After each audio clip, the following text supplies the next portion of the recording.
I think we're recording. Okay.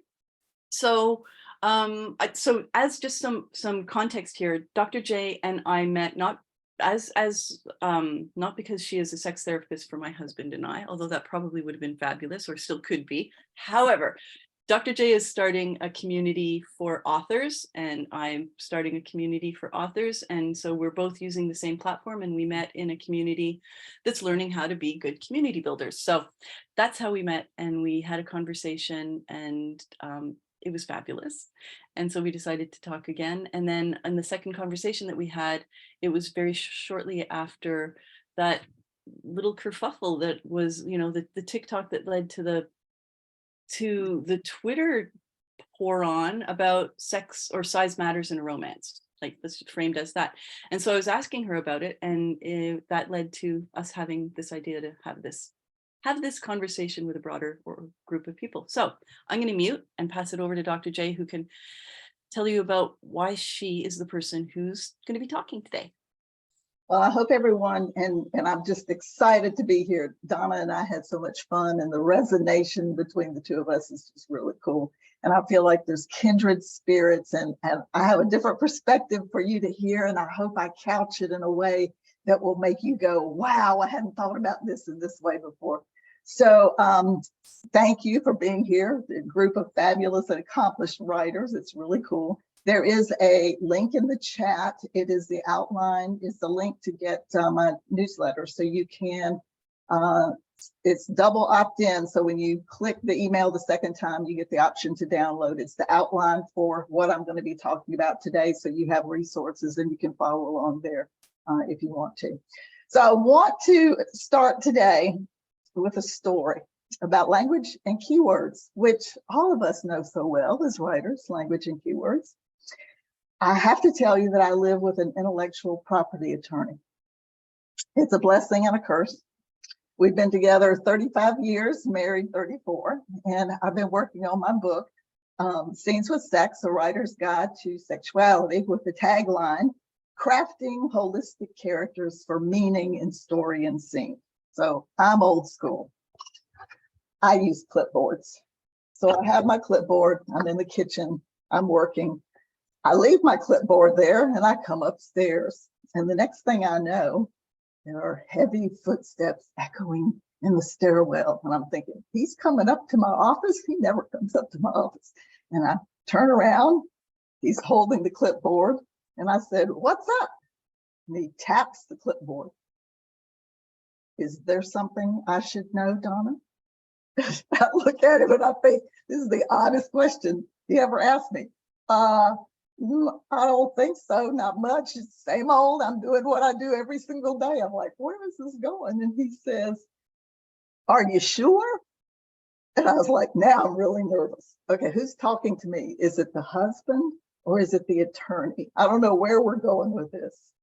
So he comes over to my desk, he picks up a highlighter, takes the clipboard and he highlights something. And then he hands the clipboard back to me and he says, read what I highlighted. And I went, okay. And I looked down and it said, book coach for sex. Well, I can't see the forest for the nouns, the verbs, or the adjectives. And he says, I don't think this activity fits under your license. And then he's smirking at me and I realized what he's done. So I grabbed my pen and I added the book coach for sex. Like, yeah, we can't have that verb be book something for sexual activity. That's not what this had to do with. So I tell you that story so you know my life is filled with innuendo and how many different ways can you take something that my family works with me in this particular context. And context is where this whole conversation is going. I work in two separate worlds. I work in the writing world, I work in the sex world. And I have found over my 46 years in the field, yes, that is 46 years in the field, I'm a bridge between those two worlds. I bring information back and forth to people from that. And when I look at writing, my perspectives are very interdivisional, just like my degrees, health education, agency counseling, sociology, psychology, marriage and family, couched in sex therapy. All of these things are a part of what I do. And when I look at writing, it's the same kind of thing. It's interdivisional. It has a lot of different components. So when Dr. Lindsay Harper, who's the CEO of Rosie, an OBGYN, contacts me and says, I want you to be the editor for our new erotica program, I was like, what? Why me? That great question always starts. And she said, well, you're like it. And I said, well, what does that mean? Well, you have the sex and wellness background, and now look how long you've been writing and all this work you've been doing. You're putting the two things together and you can do it. And I went, well, okay. So now I'm the person who goes around talking about erotica, sexy scenes, and novels as the non-chemical prescription for women's arousal, lubrication, orgasm, desire, all backed in science. So I want you to hear that, because the science part is important. And I also use lots of brain information like Lisa Cron's work, because those things tie together for how our brain works for sexuality, how we tell stories, what we're activating, all of those things, and how we learn about that. So I'm holistic when I look at people, when I look at writing, and I use a systems approach. So what that means is I take the big picture and bring it down into smaller areas. So as writers, you know how you do your arcs, and you think about, here's the big thing, but here are all the pieces that are going to go in between. And one of the things that I realized is that because most of us do not get formal sexuality education, you really don't have a platform or a foundation to even put the content together. And that's where I come in, and I've been helping authors do that. The first time I was asked to do a book, I picked the book up and I sat there and said, okay, here we go. And I read the whole book and I'm taking my notes. And when I finished, I died laughing because I had written it up as if the characters were my clients. And I presented it to the author that way. And she was like, this is phenomenal. You don't even know what you've done. And the intellectual properties attorney says, well, I'm even happier because that means you're now providing therapy for fictional characters, so you don't have to pay for your license, your liability insurance for your license. So I was like, this is a whole different world, to live in. So when I talk about sexuality, I take a look that people only look at sex as one component, where it's really a piece of the umbrella of sexuality. So if we think about it from that direction, we're looking at sexual development, reproductive health, interpersonal relationships, intimacy, affection.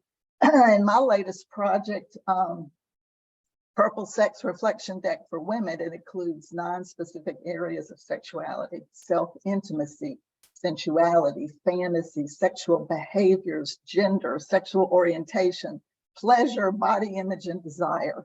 These are all things that nobody ever stops, and we individually look at all of these, assess, reflect, how does this fit for us person? So somebody said in the first question, in my opinion. So this is why I set this up to tell you. So my opinion is actually an informed opinion. It's based in through the lens of sex education. It's based through the lens of sex therapy, and it's based in all the work that I've done over 46 years. Sexuality is a birth to death proposition. We have life events that go on that are normative, and in those particular places, we get information about sexuality, whether we discuss it or not, it's there.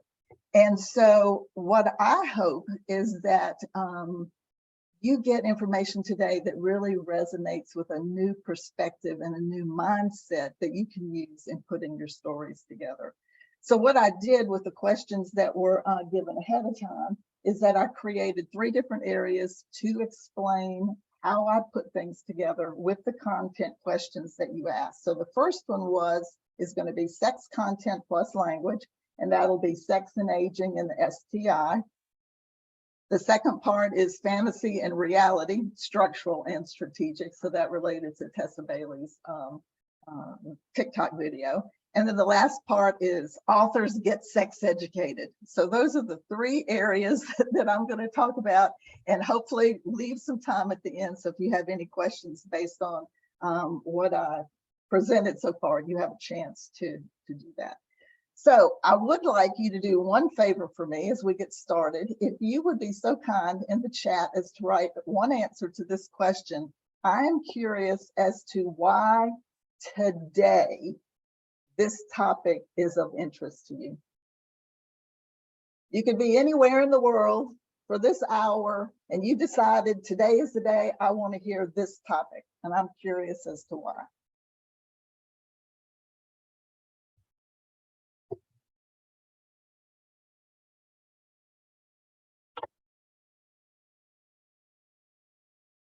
Oh, great answers. Authenticity, sex respectfully, resonates with readers. Ooh, pleasure, yes. Authenticity. General continuing education, yes. We always want general continuing education. The world is changing, it sure is. And boy, I can tell you that more than not. I had a former student make a comment on Facebook last night, and I was cracking up. He'd been in my sexuality class 9 years ago, and he's talking to his male friends about how blood flow to the pelvis is what's going to work this erection. So let me help you understand. Don't drink and don't do this. And I saw that. I never go on Facebook. And I see this and I sent him a note. I said, look at you being a sex educator. And he's going, your class was the best thing I ever did. So because my editor just sit back, edits, telling me I need to be sexier. I hate it when that happens. That's so hard. It's like, oh my gosh, how do I do this? These are great. These are great. Oh, you all are right in the place. Universal fantasy. This is great. Donna, I want to make sure I get all these so you connect them. I want to use this information for later because this is really, really important. And I think a lot of times nobody has a place where they can really go and say, I want to have this conversation. I want to have an understanding. So I want to give you a template, a way to kind of dissect information so you can use it in a more helpful way. So let's talk about this first thing, which if you didn't see the question, I'm just going to kind of paraphrase it. Sex with older characters that someone had put in a silver fox, and the reviews are pointing out, is this even possible to have robust sex? So is there great sex? Possible, likely? Are you kidding? Let's, do the whole route of what that has to do with. So this is perfect in context to talk about sex and aging. Whenever somebody asks a sexuality question, you always have to take context. It isn't just here's the answer to the question. As an author, you're looking at how does this fit with your setting, your scenes, your stories, your people, your conflicts, everything that's going on. Sexuality does too. So you have to address it in the same way. So with that holistic mindset, I want you to, and the idea that sex births to death proposition, I want to give you what I call PEMS, which is a system that I use, which is physical, emotional, mental, and spiritual. And I applied this to all areas in writing and in sexuality. And what I may do is write a circle on the middle of the page with the 4 spokes out, physical, emotional, mental, and spiritual, and then work the content around that. So I'm going to use sex and aging to go through how those 4 things look. So let's start with physical. So we are aging, we are women. Everything starts changing down. You have your switch in the brain that happens when you are an adolescent, which starts the process of menstruation. And at the end of life, you have the switch that goes off, and then you have menopause. So generally, science shows us that on the front end, if it was like this for you versus I did not have a smooth direction of it happening. Every 28 days I had a period. No, that wasn't it. You can kind of expect the same thing to happen on the back end. So if it was on the front end, it's going to be on the back end. And I can speak to that directly, having lost every hormone in my body and nearly burned the house down because I didn't have any memory to to know what I was doing in the kitchen. So it's an interesting process for what do we actually know factually about how things work. So for women, hormone estrogen goes down, decrease in vaginal lubrication and elasticity. What do you do with that? Well, you can work with hormones, you can work with bioidentical hormones, CBD oils, Foria, Vela, which is a patented delivery system created by one of the most noted sex therapists in the nation.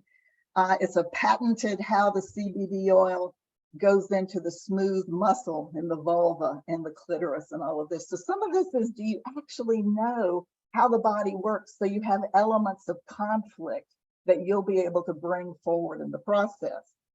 So here's a woman. You can think about all the different ways. Is her body working this way? Is it not working this way? And if you're working in a heterosexual situation, now do you have a man and deal with erections? So what are their normative changes? Well, do we have any diabetes issues? Do we have any illnesses, disabilities, surgeries, medications, alcohol intake? What is going to stop the blood flow getting to the penis to cause the erection to happen? Well, that's where Viagra, Cialis, and all these other interesting things come in. I'm one of those folks that when I took my classes, Rethinking the Family was all about the personal is political. And I think if you stay in that place and you start to understand that, and I can tell you this as someone who's trained physicians, that they get the least amount of information about sexuality. And if they get it, it's about male sexuality and it's not about female sexuality, which is why we didn't get the understanding of the clitoral body until 2005.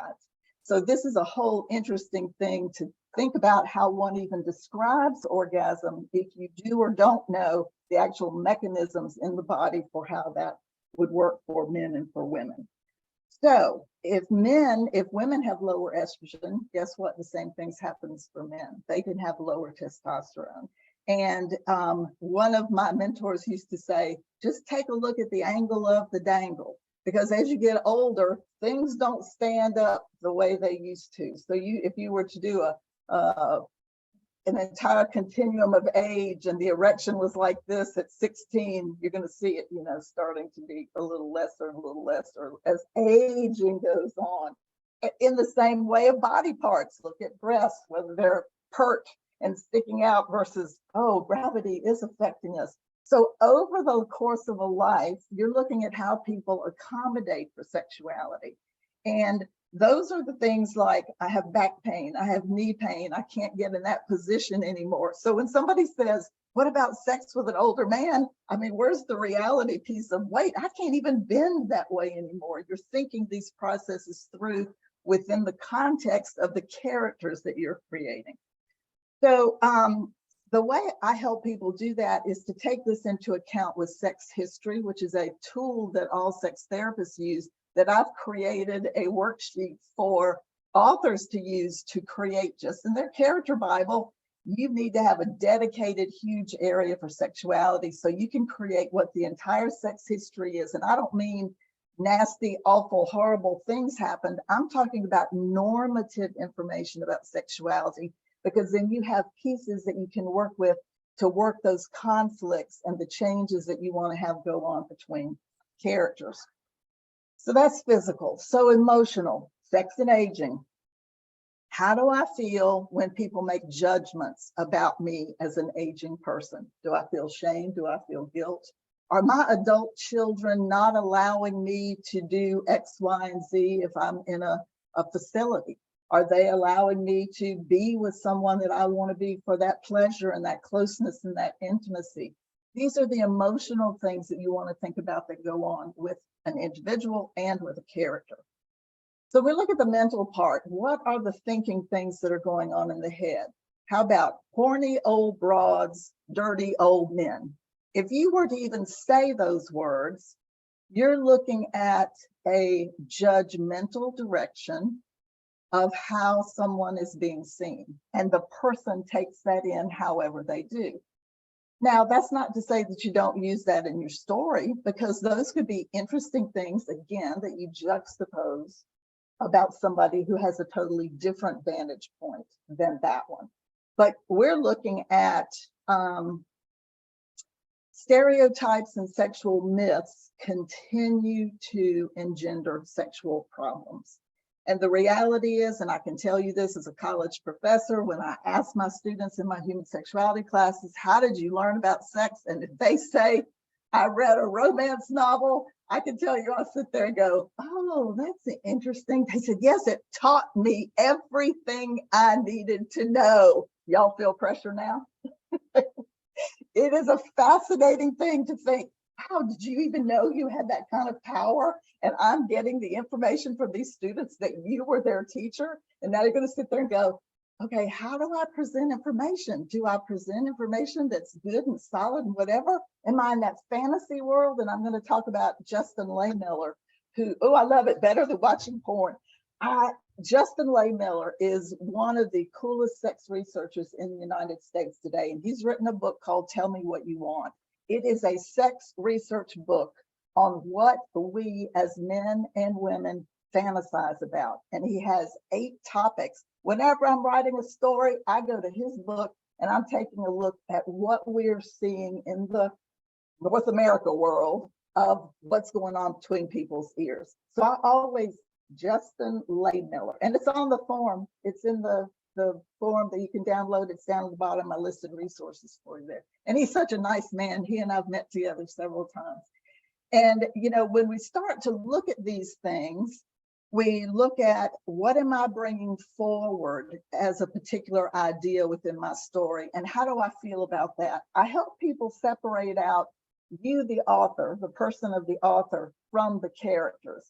Because a lot of times I see people say to me, well, I write what I know, or I write what I think I'm supposed to write, or I write whatever that is. But if you're creating characters, you're creating a sex history for those characters, there's a nice division between you, the writer, and the characters. So you have a foundation to say, I'm basing it in these particular things, and you can move your work forward that way. So I always talk to people about how many of you, and I want to see a hand raise, know the difference between spontaneous versus responsive desire in women. Well, let me tell you why this is so crucial. In the stereotypical world, we think we should have the excitement, be wet, be ready to go, and it's spontaneous and everything happened right there. That's also the stereotype that gets folks in trouble for, I don't work that way. How come I'm not like everybody else? I must not be normal. So we have that whole world happening. Versus what we now know is that there is a thing called responsive desire. You could be in the middle of an activity and not have that spark going on, and you build yourself up into it. I'm blanking on the name here.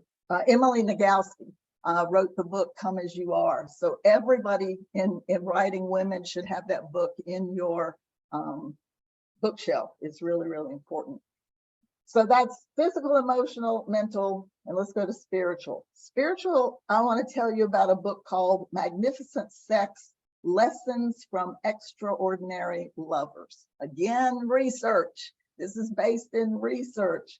And the cool thing about this, this is a couples therapy trainer who created this book, and it was 15 years of empirical research. And they didn't ask the negative questions, they only asked the positive questions. And it was about how did you get yourself to the best sex ever? 8 elements came out of this research, and I'm not going to go into all of that today, but I want, and the book's available, but I want you to know that the thing that came out of this research that really surprised everybody, they asked the question, what did it take for you to reach the point at which you began to have magnificent sex in midlife? And everybody gave the same answer. You ready? The first thing I had to do was unlearn everything. So here you all are, being these wonderful people going, I think I want more information. I would like to learn something new. And all of that is that particular process. How do we unlearn what was there in order to present materials to readers that you feel good about in the way? Yes, Magnificent Sex, and again, it's on the handout that I have. So when we take a look at that, I move that physical, emotional, mental, and spiritual, every topic in the character with the sex history. So when I look at something where someone asks, what about saying words like I'm clean for STIs? So we see that a lot in writing. Again, know your character, know your sex history, know the language. So here's an example I want to give you. So suppose someone has fear of going to the health department. The STI got treated at the health department, and they were treated disrespectfully at the health department. So you think about a point in time in the history of a person or a character, and they had an event happen that they now carry the feeling forward, or they carry the information forward, the guilt, the shame, the whatever, occurred in that direction. And as a sexuality trainer, I want to give you a personal example so you can really see how I play when I go and do my work. So people hired me to go into their medical offices, and in that process, I would watch how everybody's behaving. I would watch what they were doing. And on this particular case, I'm not a professional, I'm the patient, okay? So I am now, my partner and I have decided we will move into the process for potentially having a child. And as the good sex educator that I am, I know that it's important, knowing that I have had more than one partner in my lifetime up to that point, that it might be good that I have STI testing all across the board before determining I would like to get pregnant. So you have to understand that I was working in the field in 1981 when AIDS was identified. So I'm now in 1990. We know what this is about. I have gone into the doctor's office, and I'm sitting where they're going to take all the information down. And I said, by the way, I want to make sure that in your lab work, you make sure that you give me an HIV test. You would have thought I said, I have COVID and you will die immediately. Everybody in the place backed up 10 feet from me. People put on gloves. All I did was say, make sure you get a test. I didn't say anything about what my background was, but this is the judgmental kinds of things that we get from the world when people don't recognize how they behave or what they might do in that process. These things stick. These are things that you can use with your characters, building this into their sex history. Think about the book, The Things They Carried from the Vietnam War. It's interesting to see what the physical stuff is that holds meanings, a handwritten thing, a picture, a note. Think about that in relation to sexuality. How might people put that together for themselves as well? Look at the nuance of it. So when a question is asked, I'm always about the context. I want to go back to where this makes sense, and which was why I asked all of you the questions, what's important for you today about being here for this particular topic. I think that language is always an interesting thing, and I'm surprised somebody didn't ask that. What words should I use? And I laugh because we have medical language. I'm multilingual in sexuality. That's how I frame it. You all could be multilingual too. I can talk accurate language. I can talk slang language. I can talk baby language. You name the language and we'll figure out what it is and put it together here. And when somebody says, what word should I use? It's like it's this one discrete little thing. It's like, well, you need to think about the context. Practice it with your character.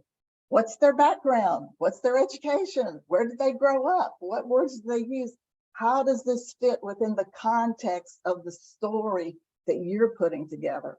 So instead of having sex be the thing that's on the shelf that we only take down on our birthdays and anniversaries to use, make this be the full integrated component of the human, of the character. And that's what my work has been all about. So, and if you heard from the beginning, I don't use the phrase sex scenes. So this is some of that, how do we change? How do we, get consent into our books now? How do we work that respectful stuff? I've found that sex scene equates to heteronormative sex, and it is a discrete, pull a building block and we just stick it here. I need a sex scene, put it there. I need this, put it here. But if you create sexuality from the beginning, like a weaving, you anchor your thread here. Here's a thread for sexuality, and I can pull it down in all of these different places and use it as the character is growing and as the conflict is moving forward, then I'm going to create this three-dimensional holistic person through the character. And when I think one of the things that we want to look at is that evolution, the fluidity, the way in which we can approach writing so that we are helpful in what we're doing. And I want to give you one example. Donna and I talked about this. If you've been around enough and working in universities, sexual assault is one of the issues that you deal with. And Jackson Katz, who's a TEDx guy, he works with men specifically about sexual assault. And I want to share with you 4 sentences that he talks about because they're impactful to me. And I think you might find them impactful as well. The first sentence, John beat Mary. What do we have? Active voice, clear objects. Well, let's move it to passive voice. Mary was beaten by John. So who's the focus of the sentence now and what's the direction? What would be the next part? Mary was beaten. So John used to be at the front. John got moved to the back of the sentence, and now John is deleted from the sentence. And what does that end with? Mary is a battered woman. So we need to think about how when we present things, we can go more deeply into the discovery of characters so that we can make the dimension and the richness of them even better than what you've been doing up to this point. And I'm sure you've been doing some spectacular kinds of things, but there's always room to add much more flavor to your characters with sexuality. So when I talk about sexuality for anybody, the choice is for you, your value system, the way you want to put things together, how you want to work to do this. And I think that ties directly into the next part, Donna, for the next question, which was about Tessa's TikTok. And I want to talk about this from a direction you may not expect me to talk about it from. I do lots of process work. So I always move out and take a look at different kinds of things. And I went and looked at the video. And the first thing that hit me about the video is the lovely direction of going, what would happen if? So it's an author sitting here thinking about a process for if it works this way, how would it work that way? But they did it in front of the world versus having a group of people that you could say, how about this thinking? Because what you have to do in a proactive direction is think about how what you say might be taken. I want to give you a very interesting example. I went to defend my PhD thesis, and I had a practice group, and they sat me down, and one of them was a professor at the university who said, I'm going to ask you the most important question you will be asked in this whole thing. And I went, okay, I'm ready. And she said, what do you not want to be asked? Write it down right now. Answer the question, go into detail, think of everything about it that you can think about. That's the same kind of thing I think authors get in a position about sexuality, because they say something and they go, oh, wait, where do I go with this now? Because I didn't think ahead of time, or I didn't have a way to flow through it and that sort of thing. because we live in a world where this evolution and this fluidity about sexuality is so wonderfully occurring, the way I see things that happen is that when people respond to that, Tessa was responded to, is that people who feel like they're being dismissed, ignored, negative things occurring for them, they're looking for those teachable places out in the world where they can pull this out and say, see, you need to understand when this happens, this is how I was affected by that. And I think we all need to consider how we bring information forward in a way that is inclusive. And again, you're going to make decisions about who is your target audience, who is it that you write for, the difference between fantasy and reality, which is why I talk about Justin Lehmiller's work. In a contemporary world, I like to talk with authors about, is consent in there? Are we using contraception? But a lot of people don't even get the nuance of how you can put those things in little places all along the way, because we get stuck with the dump. We're in the sex scene and we need to do everything here, versus there's lots of information that could have been given along the way that would have been helpful, that set the stage for what it is that you want to be talking about.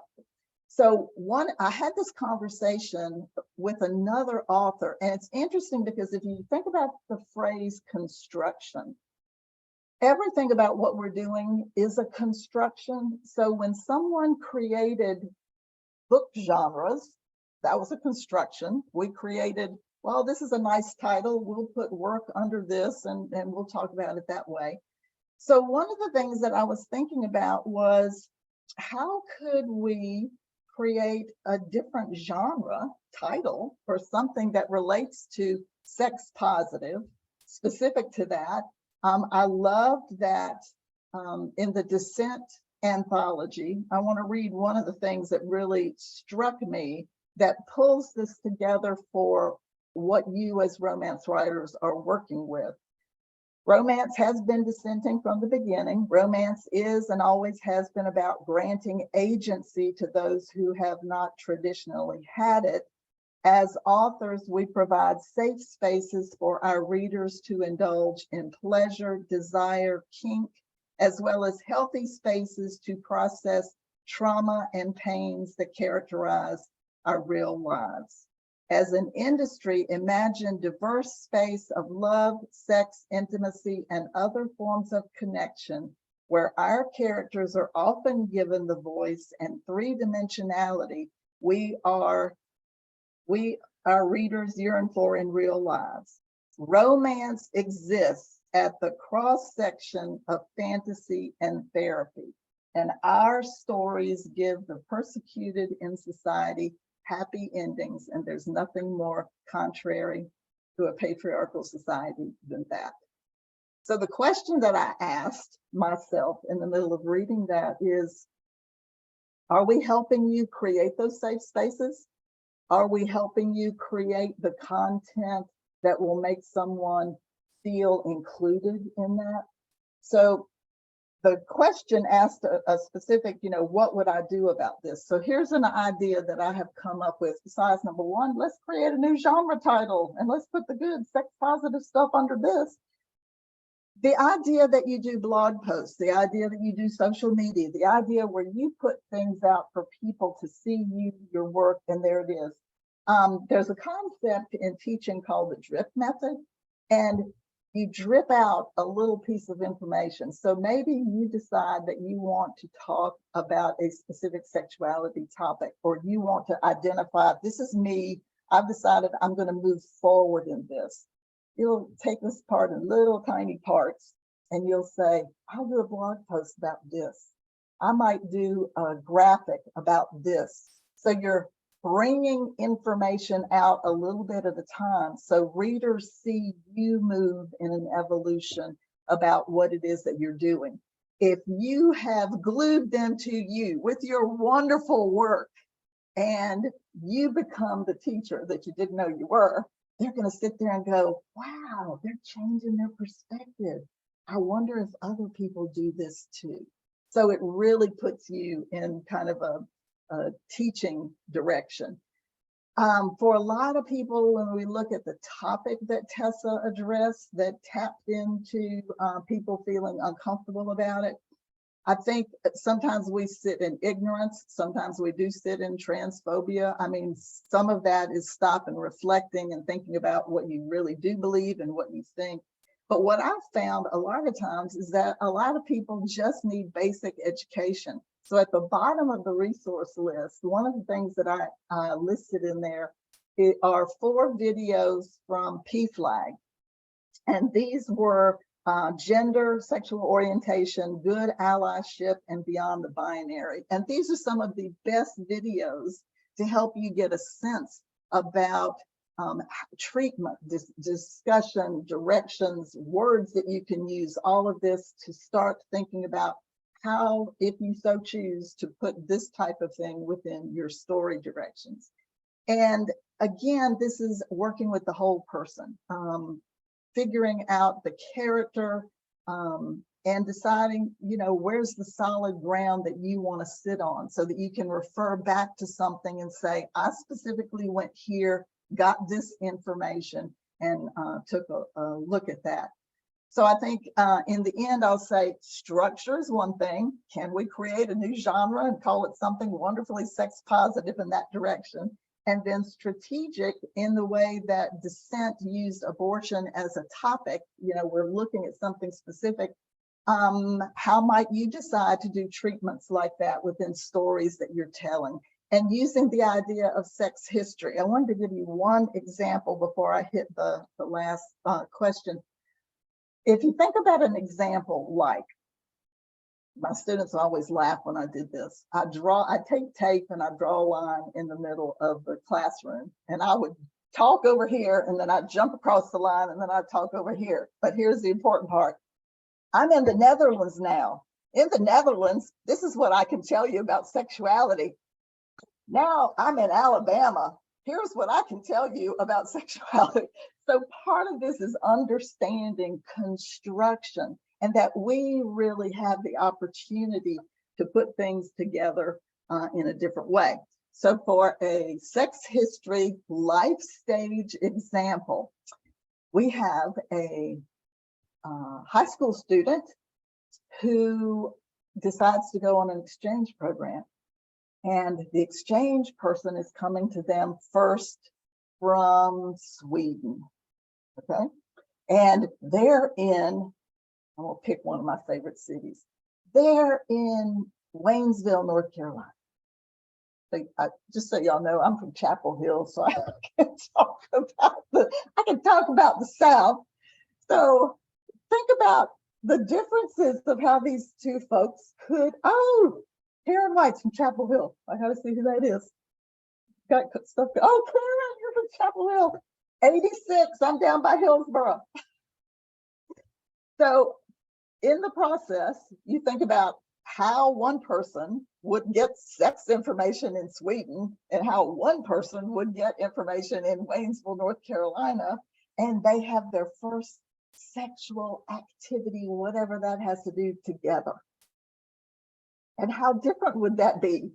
The conflict that you would have. One person's going, yeah, this is fine, we're gonna do this. What?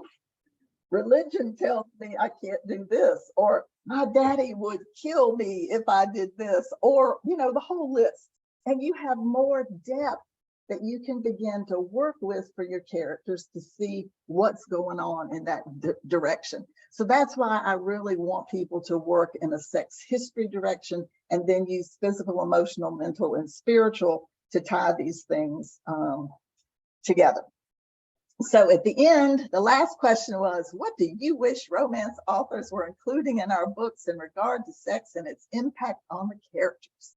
Well, I hope you can answer some of those questions right now. Number one, a sexual person anchored from the beginning of your story, a holistic person who starts. You know, people don't think about it. I had to do a training where we were given a piece of paper and it said, in 24 hours, you have to come into this space and you have to now have integrated this into your persona. And I'm like, I read what was on my piece of paper and I thought, you have got to be kidding me. How do I do this? They said I was a professional ballet dancer. Do I look like a professional ballet dancer? But it is interesting to think about what you do to get outside of yourself to create some of these different things that you want to have going on for your characters. So if you use the weaving idea, anchor a place so you can pull and talk about sex at different points. That's the first one. The second one I would say is if you're definitely in contemporary, fictionally realistic, but factually accurate. Understand how bodies work, understand how people are doing things together. And those are the kinds of things that we now have moved where we can see the consent and contraception and how we dealing with condoms and how can we talk about STIs. There are so many creative ways that we could be putting this into stories, but have we been given permission to do that? Are we stuck in the genre box of it can only be this, so that's what I have to do, or my editor says this? Well, you know, sometimes you get to stand up and say, I think I'd like to do it this way. What would that look like? And there we go, we're doing it. The third thing is the clarity between you and your characters. Be clear about your biases. Are they creeping into what you're doing? Sometimes I read work and I go, wait a minute, the character was doing this and all of a sudden this isn't the character anymore. Who is this in process? And so part of that is just for you, the person of the author, to be able to know who you are and that you're separate from bringing the character through you and talking about what they want. So I want to give you a quick example. If I were to ask you the question from a sex history perspective, tell me, how did you know when you were heterosexual?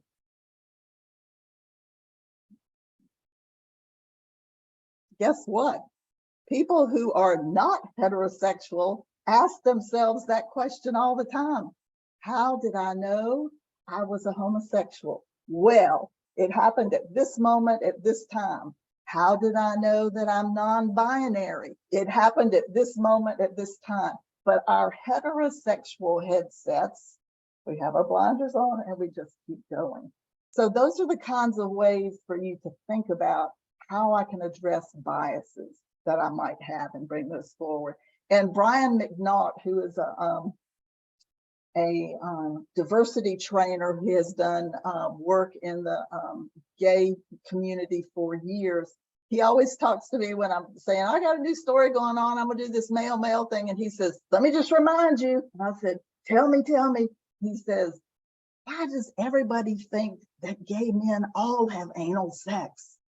We like to do oral sex and we like to masturbate each other. It isn't always about anal sex. So you heard it here. I just want you to be clear that I'm passing the information down.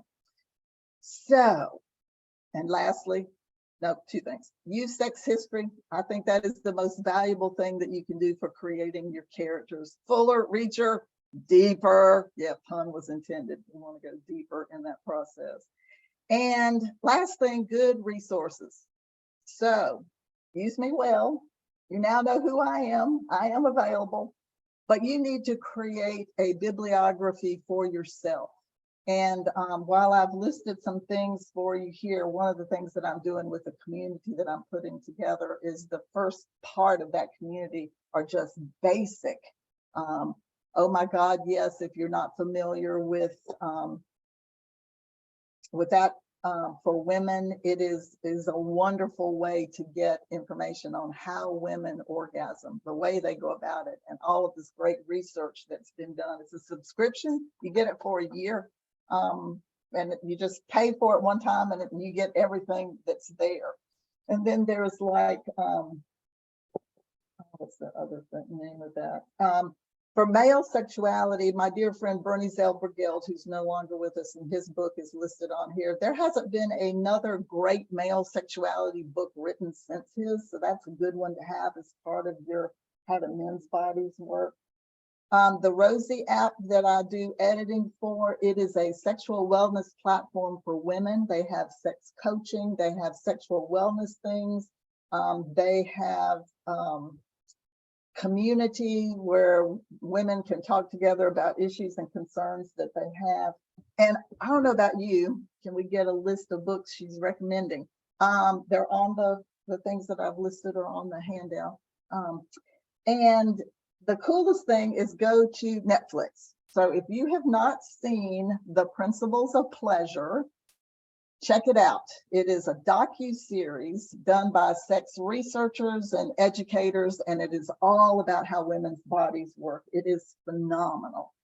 The other thing I think is on Hulu is Good Luck to You, Leo Grand. And I say watch that because Emma Thompson does this unbelievable description of how we begin to have a neutral gaze, that we can be in this objective place about how we see body image ourselves and that sort of thing. And then to really get a sense of how sexuality as an individual is our fingerprint, watch How to Build a Sex Room on Netflix. There are, oh, Judith, you're shaking your head. Yes, there are, I don't know how many, 9, 10 different episodes, and they showcase wonderfully the diversity of people, the diversity of relationships, how the respect of each other. And the coolest part was watching this interior designer interview the people to get a baseline of what they wanted, how she listened to them, and how she put it together. And for me, listening to her was watching someone create a story. And she did such a great job of pulling the sexuality parts out. It was just really spectacular. Well, how's that, Donna? I got to 5 minutes anyway. I talked a lot. I don't need to say much. If folks have questions, have you got time extra, Dr. J? I do. So if anyone has to leave at the top of the hour and has a question or a comment or wants to say something, unmute.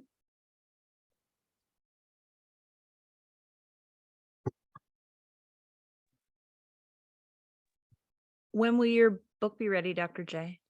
That is such an excellent question. I'm writing the worksheets right now. It's been developed. I have so many projects. I get pulled in different directions. I hope in the next 6 months, maybe less. That's my hope. I have a couple questions. Sure. Are you in Chapel Hill now? I'm not. I'm from there. I'm in Wilmington. Oh, yeah. But my parents are still there. So, yeah. So there are two very different questions. One of the things that you brought up sparked for me my ever-present worry about the difference between using my imagination and creating characters outside of my experience versus violating someone else's experience, or the whole argument of own stories. Like, should I be writing about characters who are so far from my own experience that it's difficult for me to represent them, while at the same time wanting to reflect the diversity of the world?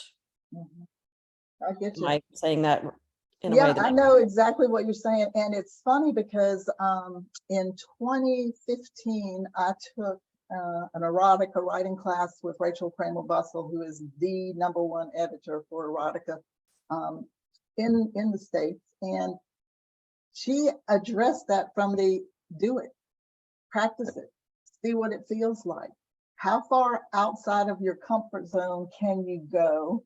Have other people read it that would be closer to their world, and see how well you reflected that. I mean, the reality is we're writing fiction, but there are the threads of reality that sit in there. And so as close as you can come to matching what an experience would be, the setting, the tone, how people, find someone that that fits the storyline and ask them to read the story for you and see how close you are to being there. But, writing, if you're drawn to a particular area, I'm like, go for it. You can always edit, revise and do things to get to the place. And you're doing it because you want to be doing it for a particular reason. So, yes, there's a great comment there. Feel free to ask. And that's what you need. You need to have people within your circle, diversity people. I was talking to somebody the other day that just about fell over, and Karen, you're the only person that might know what this has to do with, but I did my master's degree at NCCU. And everybody's like, you did? And I went, yes. It was a wonderful, diverse place to be, and I learned so much information. But I also grew up on a farm, and I worked with so many people in the field that, color is one of those things that's hard for me to see because it's been so integrated in my life. So yeah, it's interesting. But we bring all of those things together in what we do. Well, my other question is, as long as I can still ask, is related to what I wrote when you first asked for what we were interested in. So there's this book about universal fantasies by Theodora Taylor that a lot of us have read. And she makes an argument that romance, or many forms of writing, or we are giving our characters a chance to experience a fantasy, and that a fantasy that they might not want to experience in real life, but there is power in giving them that experience. So things like bully romance or mafia romance, things like that they might not really want to experience, they do want to go through. Yes. But at the same time, I wonder, like there's a romance reviewer / influencer that I follow, who she's very funny, but she did this whole video about, can we just have female characters who don't orgasm after 3 seconds, please? She just kind of went on and on about how, what about us women who have a really hard time achieving orgasm, which is also, I'm sure, problematic language. So I find there's a tension between those 2 points of view, and I just kind of wanted to hear your thoughts on that. Well, I mean, you addressed so many wonderful items in that question. The thing that I love about Justin Laymiller's work in terms of the research, it's the fantasy, the top 8 fantasies that happen between our ears. And it may be that none of those fantasies come to life out in the world. Our brain is our most powerful sex organ, period, the end. And whatever's between our ears that gets us going is what gets us going. And as fiction, it is all fantasy. And somebody would say, wow, this is really good. I want to be in that bully romance because, and it doesn't matter, it's for them. So I think for the author, I think a lot of it is us sitting in the place going, can I handle the dissonance that might occur inside of me if I present this story forward and bring it out to the world? How did that grab you? Yeah, I get that. I mean, I think there's definitely certain kinds of things that I can't write because it is too,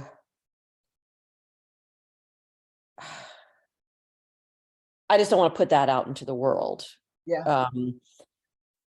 But at the same time, I think it's, but that thing of not letting readers feel seen in terms of how they feel pleasure. And maybe this is something that I really need to research more and just bring into my work, because it is a concern to me that, people feel like I must be wrong because I don't have an orgasm every time I have sex, because when I read in romance, they always do. From one of the work that I do at Rosie is driven by the medical society.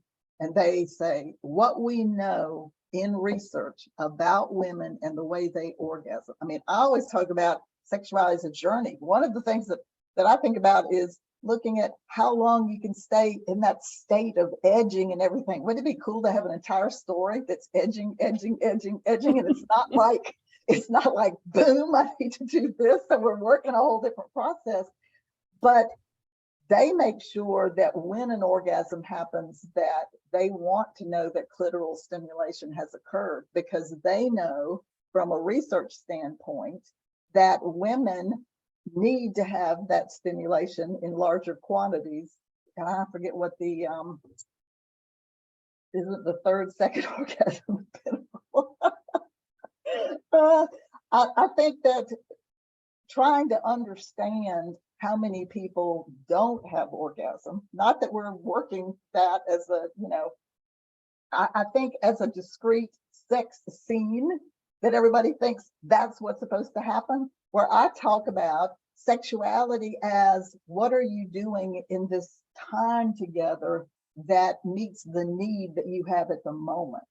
And it could be standing at the kitchen sink, somebody, having their hand in your panties and just going to town, and you're like, wow, what is this? And then that's all there was to it. But that has a beginning, a middle, and end too. And how do you pull that together within the story that you're telling? And I think so many of us need to stop and decide for ourselves what's important. How do I want to bring it forward? And you just said, Karen, investigation. Is that something that I can do? My whole life is about that. That's the reason I created those cards 3 months ago for women to do, to be able to have places to reflect and meditate in some specific areas. And they tie to the physical, emotional, mental, and spiritual that I talk about here. And so I'm all about more information, get information, talk about it, feel what it feels like. All of those things are important. There's an app called the Moan app. It is the only sexuality app that exists for voice chat. And Caliph Jones is the CEO. He's in Austin, Texas. And I've been a consultant along with some big name sexuality people for getting this off the ground, and have done it in such a way that people can have conversations about sex that they never expected to be having with somebody. And not only conversations, you could say at 3 o'clock this afternoon, I'm going to read my erotica, and it's okay with me if you choose to masturbate to it. And there's all of this is within the purview of what this app is set up to do. And he has got some unbelievable safety things in place in this direction.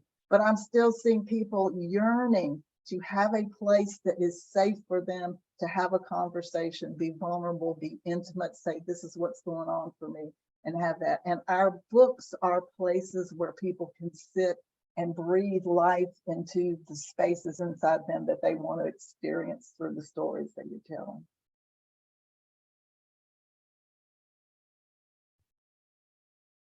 Anybody else?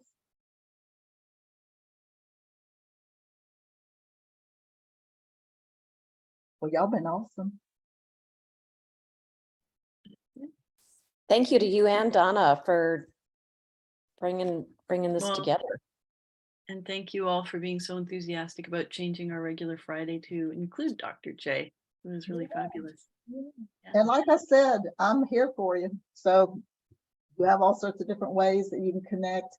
I will be running another course. I did a course specifically for this. It goes through the chapters in the book and help people set that up. I do coaching, look at information. So I'm available for any of those things. You just shoot me a question. I'm happy to address that as well. Thank you so much, and everybody for showing up today. Are there links? Email I missed. I signed up for the mailing list. Judith, if you click inside the reply email, there's a link to get the handout that was today. I missed it myself. I had to actually ask Dr. J. I'm like, I didn't get it. So yeah. Confirm, press. There you go. All right. Well, thanks everybody. And thanks for staying a few extra minutes longer. And we'll see you next Friday. Thank you all so much.